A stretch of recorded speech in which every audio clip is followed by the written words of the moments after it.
Hello and welcome to the Rob Burgess Show. I am of course your host Rob Burgess. On this, our 53rd episode, our guest is Lewis Moore. Lewis Moore is an associate professor of history at Grand Valley State University, where he teaches African American history, sports history, and gender history. He graduated with a BA from California State University, Sacramento in 2001, an MA from the University of California, Davis in 2005, and a PhD from the University of California, Davis in 2008. You can follow him on Twitter at www.twitter.com/LouMoore12. That's LOUMOORE 12. And now on to the show. Hello, Lewis Moore. Hey, it's Rob Burgess. How you doing? I'm doing fine. How are you, Rob? Good. Thanks for taking the time this morning. I appreciate it. No worries. Just here in my office before we got to go teach in a little bit. So. Okay. So for people who don't know who you are, just go ahead and explain a little bit about yourself to start off with here. My name is Lewis Moore. I'm associate professor of history at Grand Valley State University. I'm also the coordinator of African American Studies. I primarily study sports and race, and mainly look at the black athlete. Mm-hmm. And one of the reasons I started following your Twitter account, which is great, is that you have all these really good old newspaper clippings that you have posted. You're really good about kind of connecting the past to the present with those. What started you looking through those, and was it for a project, or what was it? Yeah, so it's actually for my second project I'm working on. I actually have two coming out this year. So the first one's a book on black prize fighters, which will be from 1880 to 1915. And then the second project is a book about the civil rights movement and the black athlete. And so the majority of the stuff I post is from the era between 1945 and 1968. And what I did over the last 2 years and what I'm continuing to do is I get black newspapers, and then I PDF them, from microfilm. Mm-hmm. I PDF the sports pages and usually the editorial pages. Mm-hmm. And then when something comes up, I have notes on it, and then I'll post stuff and try to connect it to present day history. Right. So what was some of the biggest surprises for you looking back through those? Because I always find when I look through old newspapers, it's sometimes the mundane things that I'm sure they took for granted back then that we think are absolutely shocking. Yeah, no, in regards to sports, I would say a few things. One is how prevalent other sports are that we don't often talk about. So what I mean is there was a lot on bowling. So if you go through a black newspaper in the 1940s, 50s, and 60s, you'll see whole sections dedicated to bowling. So usually, if the paper had enough money, they would have a writer just to write on the local bowling leagues, right? So on the one hand, you'd have stuff on Jackie Robinson or professional baseball players or football players or boxers. On the other hand, there'll be a column on the local community and bowling, because bowling was the most popular sport. I think the other thing is the black sports writer, very active. So today when we think of the black sports writer, we think of, the guys who are at the ESPN, right? Mainly, most of them are at the ESPN, and they can say some things and they can't say other things. But back then, not that they could say what they wanted, but they were really political and they were really active, and a lot of the major movements to integrate sports, to boycott a team, to protest something, was started by black sports writers, and that shocked me. They were the ones on the front line first, and then, in the context of that activist athlete, they're the ones who get them involved. And then the third thing outside of sports is just how prevalent police brutality was. A lot of the beginning of this project coincided with the start of the Black Lives Matter movement. So, so you're always constantly hearing about police brutality today, but it was a regular occurrence. Front page news in the black newspapers, and which was largely missed by like your white daily newspapers, your New York Times or your Chicago Tribune. Right. Yeah, I think that's been the thing with these police videos that we've been seeing in the last few years. It's not that this is a new phenomenon. It's just we're all getting to see it now, and a lot of places just weren't covering it, like you said before, and now it's just there's no denying it because we all have a camera in our pockets now, so it's kind of undeniable now that everyone can record it. But yeah, it was kind of selective back then, I guess. So. But so I'm glad you mentioned some of the social movements that kind of come from sports, because we're obviously going through a little bit of that right now with Colin Kaepernick. First of all, do you see him in the tradition of Muhammad Ali and Tommy Smith and John Carlos and all those people? Yeah, I mean he's in that tradition, and there's a lot of similarities. So these guys, your Ali's, your Carlos, your Smiths, Jackie Robinson, Bill Russells, a lot of what they were doing happened in the 60s when there was a mass civil rights movement. A lot of, young college students getting involved, people across the country getting involved in this movement, gives them some cover. And this is what happens with Kaepernick, right? Kaepernick doesn't happen without the Black Lives Matter movement. In fact, he comes like, 2.5 years after that. Everything's kind of built up.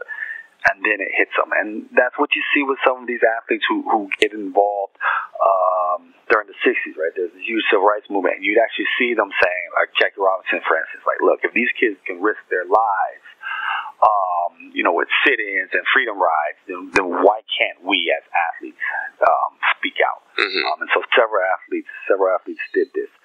I think what's different, though, there's a lot of things different, but one of the main things different is that Carlos, Smith, Ali, these guys were raised in poverty. These guys were raised, most of them in segregation, even if you didn't live in the South, right? So Ali lives in Louisville, Carlos is Harlem, Tommy Smith is rural California, still dealing with segregation and racism. And I think that fuels them, who they are. But you get the sense of Kaepernick, and this is no knock on him, that his is a little different, right? He grows up in, I want to say, Turlock, California. If you're from that area, it's essentially between Sacramento and San Francisco on the 5 in the middle of nowhere. And so his understanding of this is partly, he's probably this kid who grows up in an integrated space and is dealing with race in that way. But he's also this very successful athlete. But most of his understanding is the movement that starts around him, right? The Black Lives Matter movement that wakes him up, the readings that he did afterwards that wakes him up. Whereas these other guys kind of grow up in this. They grow up in the civil rights movement. They grow up seeing the daily indignities of segregation and what that does to their family and the poverty that it creates. And so that's the difference. But they're all fighting for the same thing, and I think that's the beautiful part about it. And the sad part, because here we are, 40 right. 40 years later, right? Yeah, exactly. Now, there's a situation going on kind of currently here where would you say he's being blackballed at this point, basically? At this point, and only because, I'll say that now because I think he's a great quarterback, right? I think he's not the best, and he struggled, and if you watch his games last year, they didn't have a lot of talent around him. But you see players that you think aren't as good as him get signed, and that, your radar should go off. Wait a minute, what's happening here? And we know that the NFL didn't like his approach as much as they try to kind of be blasé about it. They didn't like it, and I think a lot of owners are going to teach them a lesson. And I think the owners see this as not just teaching Kaepernick a lesson, but the other guys who might step up and do something. And so this is an important battle for them. Yeah, absolutely. Now, one thing I kind of, on the other side of it, I heard people criticize him for is that, I think it was before the election, he said something about how Clinton and Trump and everybody's just the same, and I guess he didn't end up voting, and people kind of just used that to be like, oh, well, he's saying he stands up for all these things, but when it comes down to it, he doesn't, actually do the work or whatever. What do we fault him at all for that, or can we overlook that, I guess? Yeah, I would say, look, the movement, the battle for vote wasn't that you had to vote, is that you wanted that right to vote. I think in that historical context, he should probably vote, right? Just because that was the battle. But he doesn't have to vote. I think where we fault him is not really paying attention to the importance of voting locally, right? And so on the one hand, he'll organize these grassroots groups and he's going to give them money. But I think the next step is to talk to them about voting and their political needs, but also, now that he has this platform and everybody's listening, really talk to the younger generation too that aren't in that Bay Area where he's helping them out, right? Helping these grassroots orgs, but across the country, and really tell them how how much power they can have locally, right? Mm-hmm. If they vote and if they organize. But again, like I said before, Kaepernick, a lot of this understanding is new for him, and I think he learned from that, right? A lot of it, what he's coming to is stuff he's reading about, people he's talking to, and this is a slow but powerful transition of this guy becoming an activist. And I would like to think, the next time there's some major issues on the ballot, even if he doesn't get involved nationally, but locally, he'll have something to say, sure, and vote. Absolutely, yeah. And I honestly, I just respect him so much for what he was doing, because he didn't even make a big deal out of it at first, right? It was somebody else that noticed that he was doing this a couple games into the season, right? I mean, it wasn't like he did a big press conference about it. It was just somebody noticed, and they were like, "Hey, why are you doing this?" And he was like, "Well, it's for this, this, and this." And it's like, okay, well, that's how you feel, I just didn't understand the pure rage that people felt towards him. It's just like he's not stopping you from standing. Do what you need to do, So yeah, no, I think that's what I like most about it, is that he hasn't really centered himself. He's made it, even in the protests, and then the people he's helping. It's not about what I think is best for the community. It's about here's this money, do what you need to do best, and that's important because funding for these groups is so hard.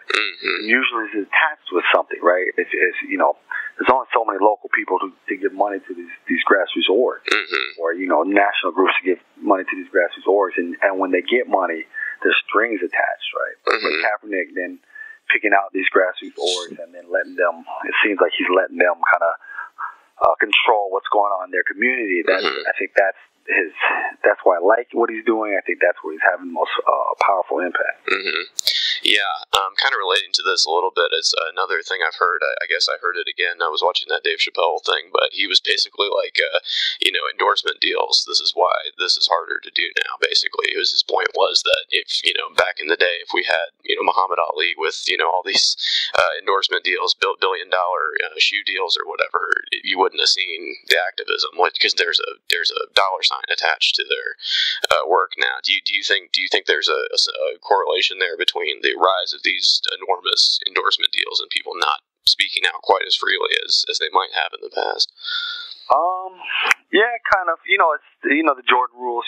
Following Jordan and what he did with his brand. And look, it's not my money. It's not my career. And I think it's important that these guys get as much as they need to get, knowing that their career is short, right? So many people go broke. So many people go bust. So if you have an opportunity to do a local endorsement deal, right, you have to feed your family. You have to do that. So I do think that that's part of it, right? That people are silenced. But I also think that there are some guys who it shouldn't matter, right? It shouldn't matter, with a LeBron James or anybody like that. You should actually be using those companies to create change, beyond just like that kind of Nike commercial. But really using those billions of dollars that they have to do the projects that he wants and do the projects that the community needs. But you're right, just historically on endorsement deals, very few of those athletes in the past had any kind of deals. And when they did, they were chronically underpaid, right? Sure. Paid less than white athletes. And it didn't matter their politics. Willie Mays never really said anything. He would just say, "Hey, kid," and he couldn't command as much endorsement deals as his white counterparts. So it wasn't really about the politics. It was just about there was no value in those black bodies at that time. But now there is. Now these companies see that they can sell a lot of stuff with black faces. I think that OJ doc did a good job on that. Oh man, that was great. Yeah. And these kids, they realize that, they want these endorsement deals. And it also might be the case that some of them might not have anything to say. That's a good point too. Part of why they're quiet. That's definitely a good point. Now, somebody who definitely did have something to say, and I've kind of learned this from looking at your Twitter and the things you post, is that Jackie Robinson. He was one of my sports heroes growing up, and I loved his story. And I had a signature glove by him. So, what have you found out about him in your research? Because it seems like he was a pretty well-known columnist, and he had some pretty sharp opinions for his time. So I didn't realize that. So yeah, I think the beautiful thing about Jackie Robinson is that he never wavered on who he was. And so, the story goes, if you've seen the Jackie Robinson story or 42, Branch Rickey asked him to be silent because, that's what's required at that time. America wants their black people in general silent. This is part of the Cold War. We don't want to embarrass ourselves, against Russia. So one of the major things in the Cold War, and most of the criticism about the U.S. At this time is their racial policies globally. And so they're real conscious about, Ricky's real conscious about someone like a Jackie Robinson not saying anything. But then, it's like 3 years into his career, he gives them what Jackie calls his freedom papers. And here's this guy who been through it all with racism within the last, since 1945 in baseball. But, this terrible time dealing with racism in the military. And he just unleashed, and he spoke truth to power, talked about lynching, talked about police brutality, talked about education, talked about, black economics. I mean, every subject, if there was something he discussed, and after his career, he has a column first in a white daily press, but they picked them up in the black newspapers. And so when you're going through these microphone reels of black newspapers, you'll see his columns. And, yeah, he's very, very eloquent, and he has a lot of sharp things to say about the GOP for sure. But we're going through March Madness right now, and so this is kind of top of mind or whatever. And paying college players has always been a big issue. The other side, the flip side, I believe. First of all, the college players should be paid, but the pushback I've gotten to that is kind of twofold. The first is, where do we draw the line between amateur and professional, if that's the case? And then the other question is, do we pay all the players in all the positions in all the sports the same? Because we know that certain sports bring in more money than others. So what is your take on all that? Yeah, I think for me, I'm like, man, I don't want to say how much you get paid, but I don't get paid as much as the people who will get paid to figure this out, right? Like I think when people ask, like, well, should women get paid? And certainly yes. Should a quarterback get as much as the offensive lineman? How much they should get paid? I don't know if that's necessarily what we need to do now. I think the most important thing is start with they need to get paid, right? And I think once you start saying, like, breaking it down between positions and sports, I think it's just used as a distraction, right? So you don't have to deal with the reality that these kids are exploited. So I think you need to start with the fact they're exploited. They need to get something and then build from there. And it doesn't have to be millions of dollars. The reality is that, look, if you have 60 plus big-time D1 teams, and each team has 80 scholarships, that's a lot of people. It's way more than the NFL. That's way more than NBA. So the money won't be there. So you're not going to get those $1 million, $2 million contracts. But they need something.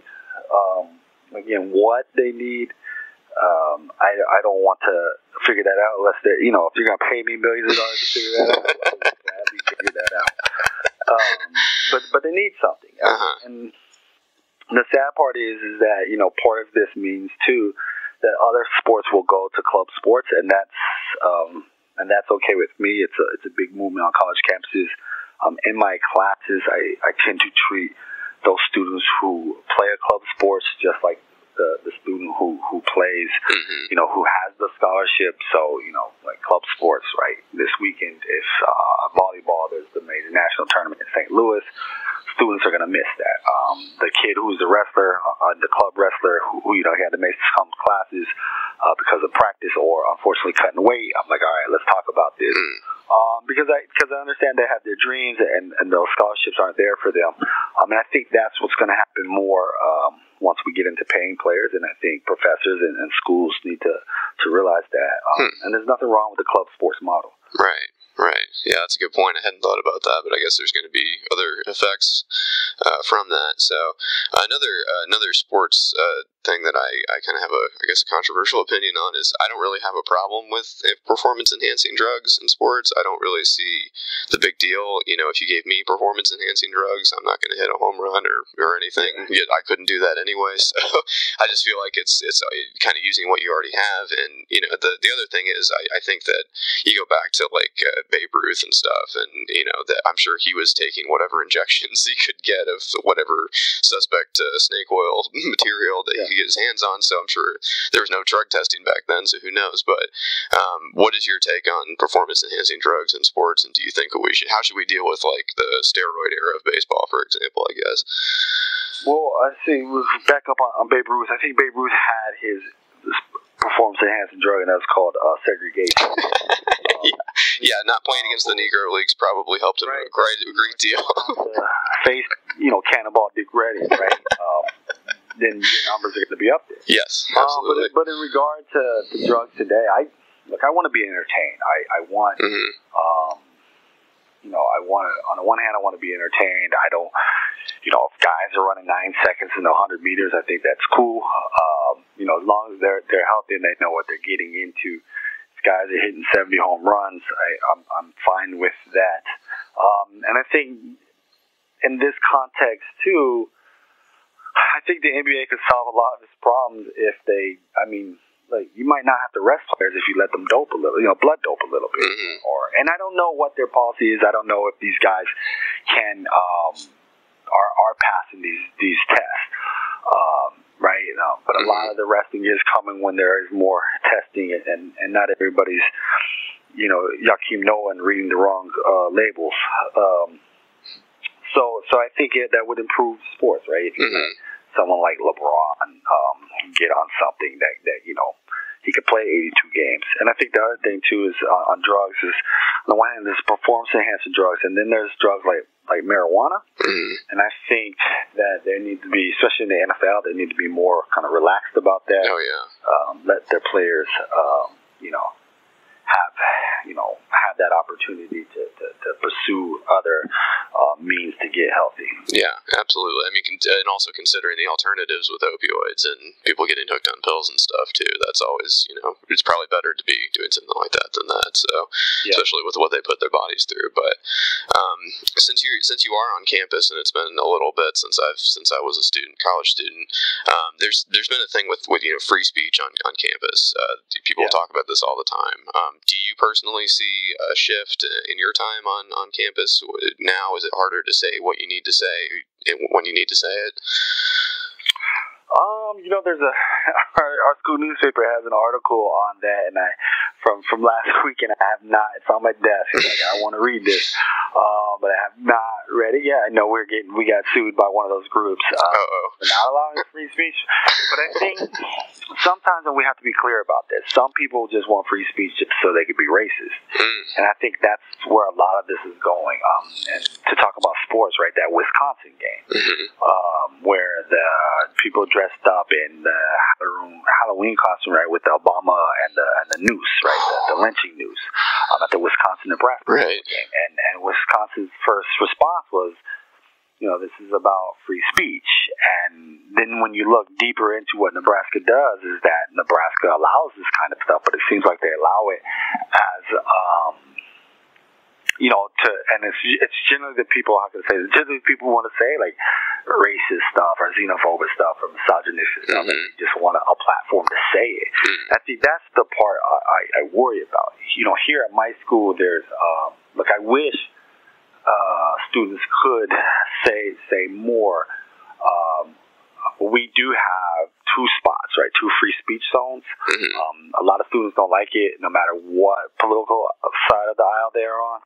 But I think it is kind of protective because most of the times, the people who use these zones, there's people who will sit at the free speech zone and yell at you that you're going to hell, right, because you're going to college, or you go to dances, or you do this other stuff. And then there's the people who just put up pictures of fetuses all around. And so you can imagine, what if you had to come out of the classroom and this is what you're hit with all the time? And there is no There's no limits to it. Right. But the reality is that there are ways to work with the university. I've helped students out, or supported several student protests, and the university here is willing to work with them. And there's pros and cons to that. But again, I think as long as you're trying to use your platform to create a better space for everybody, that's fine. If you're doing it just so you can say racist rhetoric, then do that in your dorm room or wherever you've done it in the past. Go back to wherever that was. So as far as like trigger warnings go, because I mean you're a history teacher, history's filled with upsetting things, and so I imagine that's something you've had to grapple with. What is your take on that? Yeah, I think you're right. I come from a different perspective. I've seen stuff, and I think we have to be able to wrestle with this stuff. So, like for instance, if we do, when we talk about Emmett Till, we talk about lynching. Sometimes I don't, tell them like, hey man, this picture you're gonna see is pretty bad, because I think they need to be put in that position to really see what the end result of the hate and violence are sometimes. And it is, Emmett Till, these bodies hanging from these trees. There's a really good YouTube clip I show. Somebody put together, there's this book called Without Sanctuary, which is a book of postcard stamps of lynchings. And somebody put it together, put those pictures together to Billie Holiday's Strange Fruit. And so you hear the song, and then you see these images, and it really grabs students. On that video, there is a warning, and I do tell them, because you're going to see dead bodies hanging from the tree. But I think students need this, and I think that it's important because so much of our thought of American history, these great people doing great things, and I think it's important for them to understand that a lot of bad stuff happened for us to get to this point. And they need to know that. I mean, you can't hide that from them. Right. And it doesn't mean that we're bad, but it means we've done bad things. And part of being an adult, part of being a student for them is to critically think about this and wrestle with this issue, and then make sure that this doesn't happen. Yeah. I mean, there's even a kind of a modern day corollary to that, because of course you have all these police shootings and things like that, and people will share those on social media, kind of without regard to what people are about to see, and people are sometimes like, oh hey, I'd like a warning before you show me somebody getting killed. But at the same time, I do think back to Emmett Till, and I think back to his mother intentionally having that open casket just for that purpose, to being like, look what they did. We're not going to cover this up. We have to show this. So I don't know. I think there's value in kind of showing people what actually happened, and especially at a university, you're there to confront uncomfortable things. So but you're right. Like Twitter, that's different. Like that you scroll down something and some picture pops up. It's a little different. So I think on that take, you should have something up. Sure. That people know. You should also turn your autoplay off, I guess, would be the other thing. But I'm not. I don't know how to do that on the technology. So. Right. Now, there's another thing on campuses recently that I've seen. Yale was the most recent one I saw, where they were renaming Calhoun College. Of course, John C. Calhoun, one of the bigger proponents of racism and slavery in our country. I forget do you know who they changed it to? I didn't catch that. I thought it was an ancestor of somebody who went there. Gotcha. Yeah. I can't remember though. Yeah, you're right. Yeah, it was somebody less problematic anyway. But so what's your take on that, again, from a historical perspective? Because there is the argument that we change these things, we kind of lose something. We don't remember the past because we keep changing the buildings, and then people don't think about it anymore. Or do you think that this is something we need to do? That's a tough one. Like, so I think there's got to be something, right? You don't want to celebrate these people who stood for horrific things, and that's created the problems that we have. But on the one hand, you need to know that these people who we celebrate did horrific things, and so there's got to be a happy middle zone, or not so happy middle zone, where where people, understand what Calhoun did, or understood that, Wilson, Woodrow Wilson has, maybe his foreign policy was great for America, but he segregated D.C. and his foreign policy wasn't great for other people. And so there's got to be a space where we can learn about that. But I do think, like bridges and monuments, there should be plaques up, a lot of plaques up, a lot of markers up about what people did. Because these, like I said, kids need to know. And we're at this time where it's important as a nation, I think, as a divided nation, and we've always been pretty divided, but now more so than ever in recent years, that this next generation coming up needs to learn from people's mistakes, because these people did, the people who did, if you're promoting slavery, that created a problem that's long lasting in our society. You promoted Jim Crow. That's a problem that we haven't got past, and kids need to know that this is not okay, right? Yeah. The rhetoric you hear from 45, the rhetoric you've heard from the Attorney General, like this stuff doesn't help anybody. And I think it's important that kids, my kids know this, and that baby that I heard in the background. I can't tell you how hard I related to that BBC guy. I'm like, oh, it's my life. Okay. That's my life.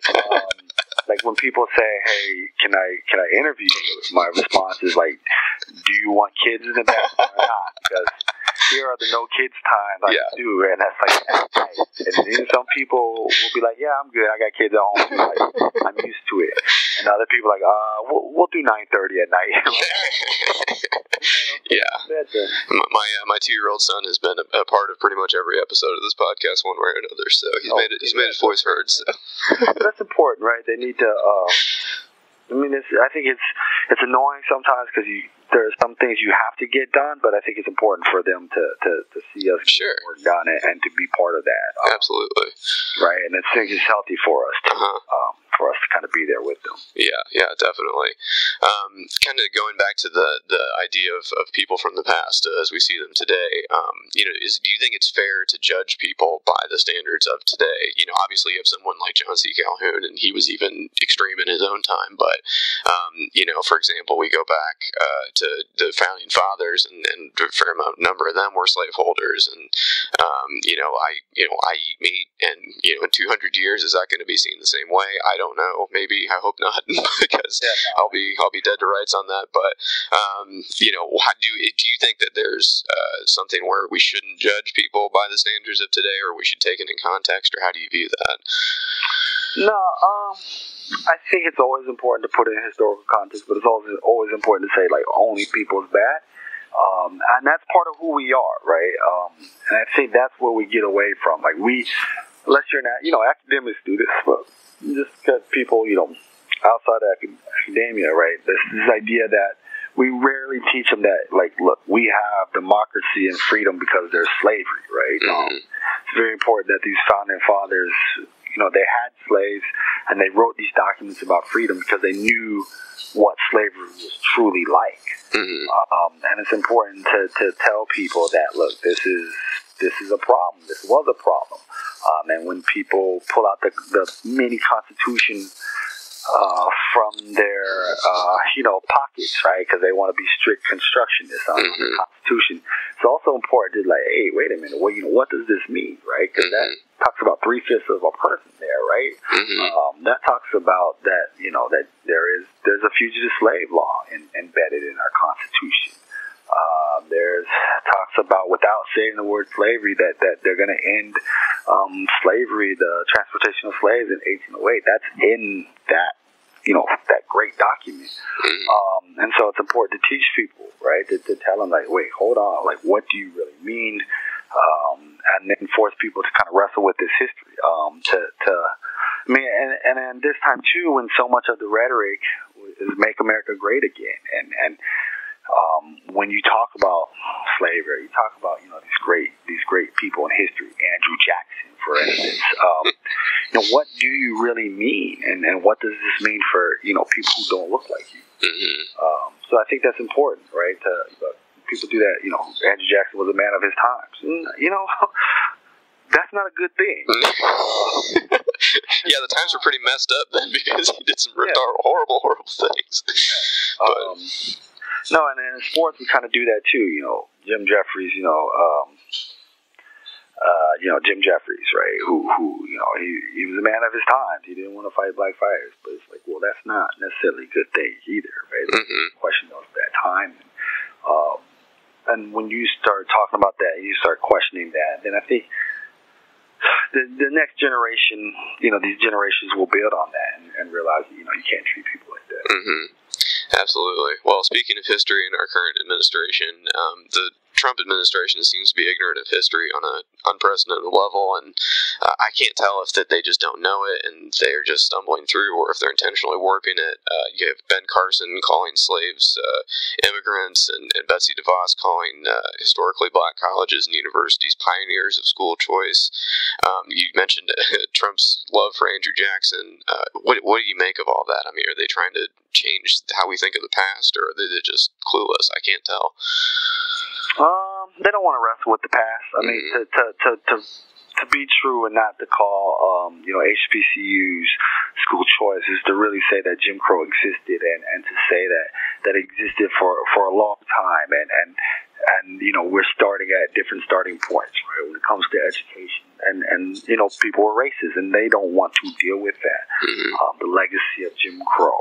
They just want to act like,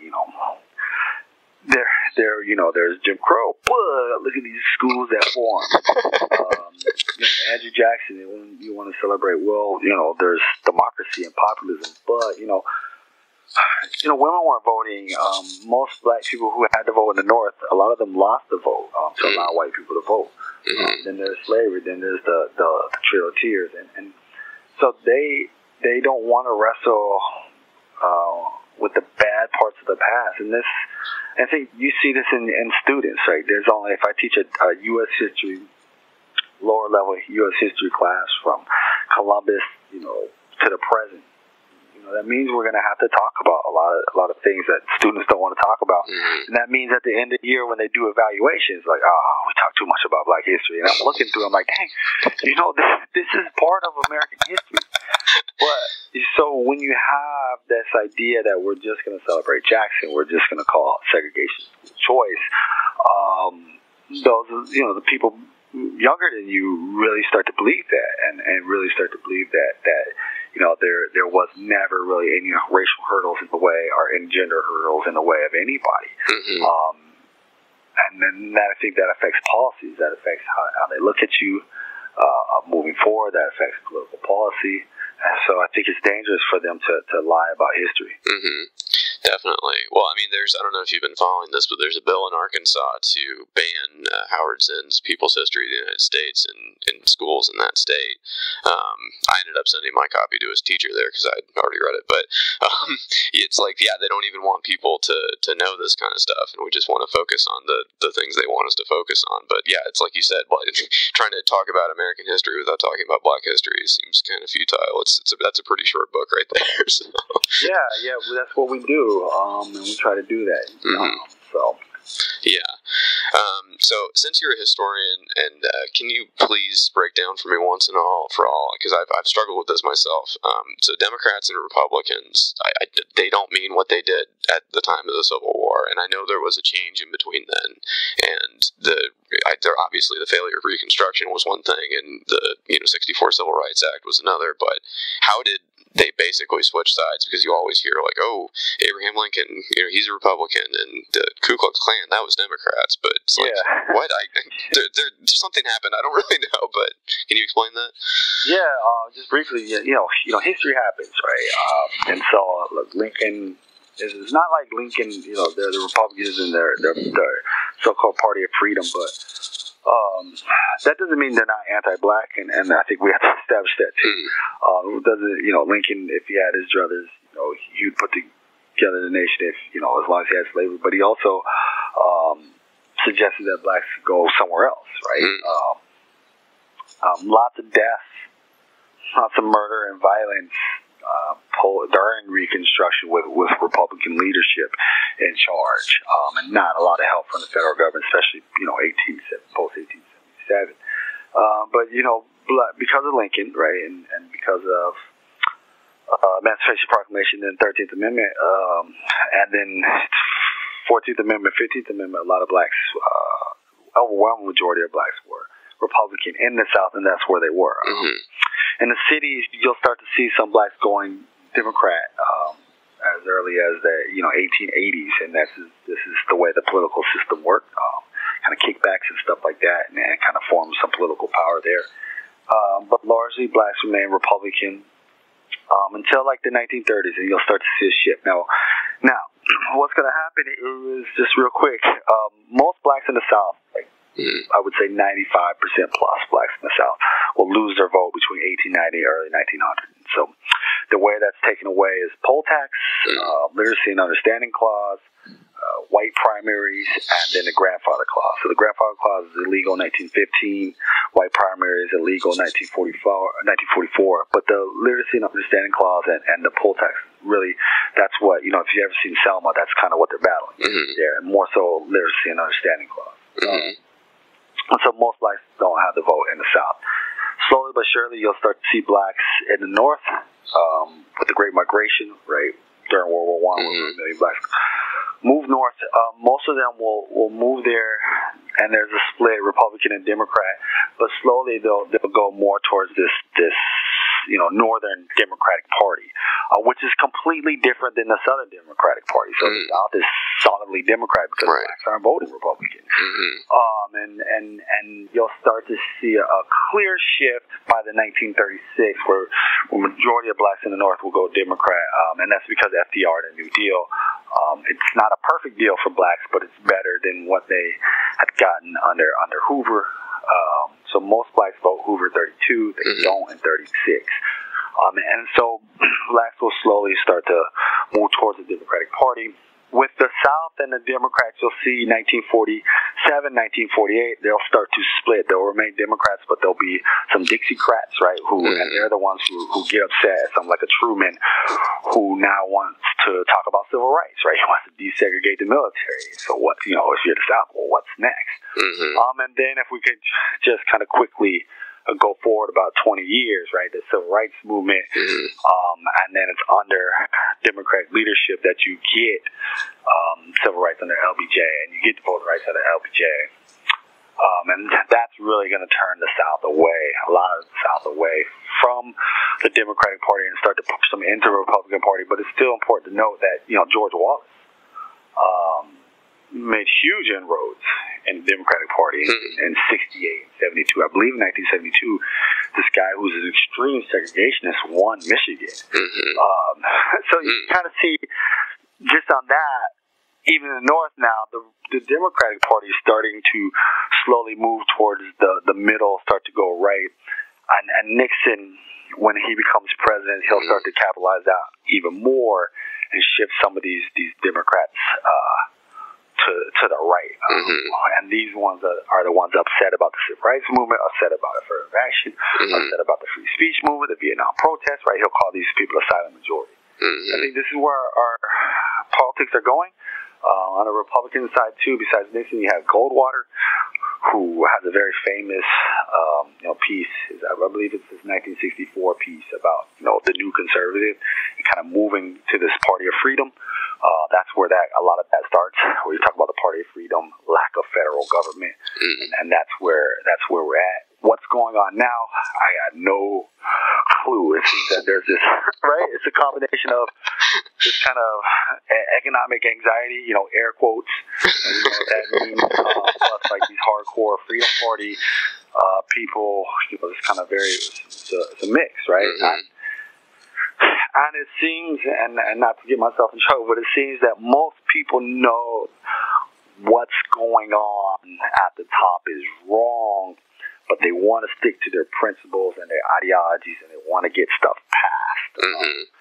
But there's so much fight because they can't get stuff done. And so I don't know what's going to happen, right? This kind of, if you're going to still have this kind of big R, big D parties or things going to split. Because on the other side, you have Democrats pushing, people they vote for to stand up against this, to have a backbone, and is that going to push the party more, to the left and get some people out of there? So it's an interesting time we live to kind of study these changes.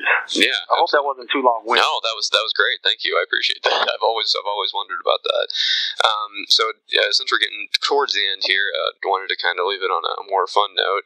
What is your favorite sports movie of all time? Ooh. So documentary or movie? You can go either. We can do both. Okay, so if we do documentary, I really like, that OJ doc. Oh, that was so good. So it passed. It went up there high. So my top 3 would be that OJ doc. I like Black Magic, which is about, so ESPN did this almost a decade ago about HBCUs, so black colleges in basketball. And I really like Hoop Dreams. Oh, yeah. Yeah, as far as just straight sports movies, I'm a big Rocky guy. Like, I like, in a sense, like, I own them, but if they come on, right, like, that's the test. Like, if they come on TV, will I sit there and watch bits and pieces of it? And the answer is yes. So I like any of them that come on, even 5, even 5. Wow, you're hardcore. I won't watch it all, but I'll watch enough of it to get get excited. Like, sure. It's really good. No, but they're really, really good. For those listeners out there, if you want an oldie but goodie, one that's about the exploitation and amateurism of college sports, 1933. It's called College Coach. And it stars Pat O'Brien, who also stars Newt Rockney, All-American. And this one, College Coach, is about the sham of amateurism, and essentially they hire this coach. We'll call him Nick Saban. No, they hire this coach to build their program. And the university's like, look, we're losing money. We're going to have to close the science buildings. What do we do? And the board of trustees like, let's get this guy from this other school. And some of the people are like, but he brings in tramp athletes, and tramp athletes are those at that time were the athletes that went from school to school. The NCAA stopped that a long time ago, so you couldn't just go from school to school and be eligible, right? And the reason why you're going to school is because you're getting something. And so it shows that these guys are getting paid money, use of a car, some money, apartment, stuff like that. It has good stuff on the scholar athlete. Spoiler, one guy the scholar quits football because it takes away from the studies. It has the guy who dies of a concussion during the game. So it has all this kind of modern stuff that we're talking about set in 1933. The only thing that it doesn't deal with is race, right? Because these are all white schools. But it's different. It's if you're into like old black and white movies and they're talking on it, that's a good one. Okay, cool. That's a good recommendation. Yeah. What was the last great history book that you read that you could recommend to us? Oh man, it's such a shoot. It's really a hard question because I'm in school mode. Oh, okay. So much of what I do is like kind of prepare for school. So some of the stuff I don't really love, but I'll say this: what I was reading yesterday was by Damian Thomas. It's called Globetrotting. I believe it just came out on paperback. It was hardback. It's University of Illinois Press, and it's about black athletes and kind of the global image in the Cold War and how America used black athletes to sell this idea of racial democracy. So it's got a good chapter on Jackie Robinson and Paul Robeson from that dust up. It's got a chapter on the Harlem Globetrotters. It's got a chapter on a lot of these track athletes who go overseas in the 50s and 60s, like a Mount Whitfield or someone like that, to talk about how great America is to put on these clinics. So it's got a lot of good stuff if you're into like the 40s, 50s, and 60s. And Damian Thomas, right now he works at the Museum, the African American History Museum, and he's the one who's the sports curator. So if you ever get a chance to go to DC, go there. like go to the Black History Museum. Okay, yeah, I want to, absolutely. Yeah, the sports area is phenomenal. And just some shameless plugs. Can I do shameless plugs? Sure, absolutely. So this year I'll have a book on Black prize fighting. So it's called I Fight for a Living. That's with the University of Illinois Press. That's coming in fall. I think in summer the book We Will Win the Day. It's about civil rights movement and black athletes. And then there's a new book. I have an article in. There's a boxing book, a really good boxing book called The Bittersweet Science. It's a collection of essays. It will be out in April. It's really good. The editors are telling me like this is gonna be like top notch, one of the top boxing books. A lot of good boxing books out there, like with a collection of essays. New scholarship. So if you get an opportunity, it'll be on Amazon. So it's pretty cheap towards the end of April. So great, awesome. I'll definitely check that out. Now, side question about boxing. Do you think that boxing is being overtaken by MMA, and is it losing its relevance because of that? That's a tough one. In the context of America, I think sort of, kind of. MMA is right now. It's still. I think it's still in its fad mode. It's big business, but it's still kind of fad mode. They only have a few fighters they can market, so they'll struggle. I think globally, boxing is still a big sport. So I don't know if it's going to be overtaken. There's a lot of really good fighters. I think the problem, I think the advantage MMA has over boxing is, and I think a lot of it comes down to like where we're at as a society. We like quick. Quick news, quick knockout stuff, and so you get the sense that there might be a knockout all the time in MMA, whereas boxers, they kind of set that up a little bit longer. You're not going to see those one-hitter quitters anymore. I think MMA has that advantage. I think the other thing is MMA has the advantage is that a lot of their great fighters tend to look like their fans. Look, MMA is very mixed and it's very global. But at the beginning, a lot of its great fighters, look like its fans. That's important for a lot of the fan base. Whereas boxing doesn't look like that and hasn't looked like that for a while.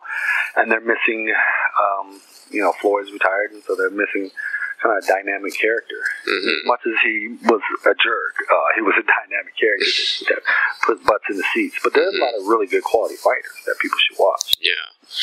Another question I thought of when you were talking was, people talk about the concussion thing in football. How is that translated to boxing and things like that? And do you see that being a problem going forward? That's been a problem. So this thing we talk about in boxing, they called it being punch drunk, right? And they knew about this, that this was a problem as early as the 1920s. Like Congress knew about it. Everybody knew about it. So boxing's dealt with this. Boxing has dealt with this issue that's too violent since the beginning. True. Yeah. And it lives on because people want to see violence deep down inside. Yep. They want to see violence. And so that's the thing. NFL is losing. It seems like they're losing viewership, and it's not because of Kaepernick. It's because people everywhere in this society that want to see big hits. You sold this game this way, and so I think they're losing that. But I also think that people want to be entertained, and if you could figure out a way to you'll see a lot of little guys like what's his name, Tavon Austin out there. These guys are the kid from the Chiefs, the really fast guy. They're gonna start getting these kids these smaller guys, speedy guys more out in space, and I think it's gonna change the game. And so the attendance and viewership will pick back up. Right, definitely. So last question here: what music have you been listening to lately? I haven't bought a CD in a long time. I don't buy CDs. I don't download stuff. I just listen to what's on the radio. And the majority of the times I have my kids in the car. So, Hits 1, Disney Channel, whatever's on XM. Yep. And then when they're out of the car, it's either, ESPN Talk or Backspin. So, something that kind of keeps you grounded. And reflect on the past. So that's it. Sorry, I got to bland that. Like the last CD I truly bought was Master P Ghetto D. Wow. So that has been quite a while. I lost it. So that was it. The last time I went to buy something for myself. And that was like the third time I bought it because I lost the other two. Right. I'm not. And I think my CD player and the car's got, stuff stuck in it. I think the kid put money in there one time. Yeah, so there's no CDs going in the. I think that's the most. I ask that every episode, and that's the probably most interesting answer I've gotten so far. I like it. You win the prize. But was there anything else I didn't ask you about that you want to get in there before we go? No, I'm good. This is this has been good. It's been a quick hour, so thank you. Yeah, it's been fun. So I hope to talk to you again soon, and keep doing what you're doing, because I really do enjoy it. So send me a link so I could, Yeah, I'll send you when it's up. So, all right, well, good talking to you. Talk to you soon. Bye.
If you enjoy this podcast, there are several ways to support it.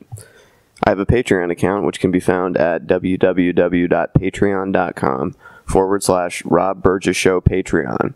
I hope you'll consider supporting in any amount. Also, please make sure to comment, follow, like, subscribe, share, rate, and review the podcast everywhere it's available, which includes iTunes, YouTube, SoundCloud, Stitcher, Google Play Music, Facebook, Twitter, Internet Archive, TuneIn, and RSS. It really helps. The official website for the podcast is www.therobburgessshow.com. You can find out more about me by visiting my website, www.thisburgess.com. Until next time.